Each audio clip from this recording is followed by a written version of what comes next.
சில சினிமாக்களை காட்டுவாங்க. ஒரு கொலை பண்ணிட்டா 5 வருடம் கழித்து 15 வருஷம் கழிச்சு அப்படிங்கிற மாதிரி ஒரு வேர்டை மட்டும் போட்டுட்டு அதுக்கப்புறம் ஒரு தாடியை வச்சுட்டு ஹீரோ வருவார். அப்புறம் எல்லாரும் ஜாயின் பண்ணிடுவாங்க. இது மாதிரி தான் சினிமாவில் காட்டுவாங்க.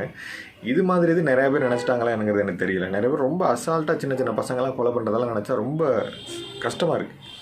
நீங்கள் நினைக்கிற மாதிரி ஆயுள் தண்டனை இந்த மாதிரி தூக்கு தண்டனையோட மிகப்பெரிய ஒரு தண்டனை வந்து ஆயுள் தண்டனை, 5 வருஷ தண்டனை, 10 வருஷ தண்டனை நான் சொல்லுவேன். ஏன்னா உன் வாழ்க்கையில் நீ பண்ண தப்பை நான் மிகப்பெரிய தப்பு பண்ணிட்டேன் என்னை விட்டுருங்க அப்படின்னு பல ஆயிரம் கோடி தடவை உங்களை எண்ண வச்சிடும் இந்த மாதிரியான தண்டனைகள்.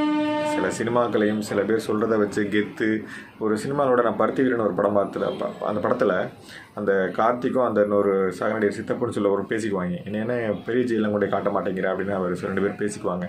அந்த வேர்டெல்லாம் வந்து ரொம்ப தப்பான வேர்டு. அதெல்லாம் உங்களை தூண்டி விடுற வேர்டு.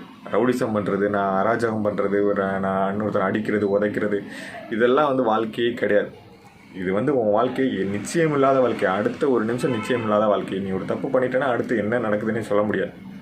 உன் வாழ்க்கையில் நல்ல நீண்ட நாள் வாழக்கூடிய ஒரு சந்தோஷமான வாழ்க்கையை தொலைச்சிட்டு அவ்வளோதான் உன் வாழ்க்கை முடிஞ்சு போச்சுன்னு அர்த்தம். நீ வந்து உயிரோடு இல்லைங்கிறதுக்கு சமம்.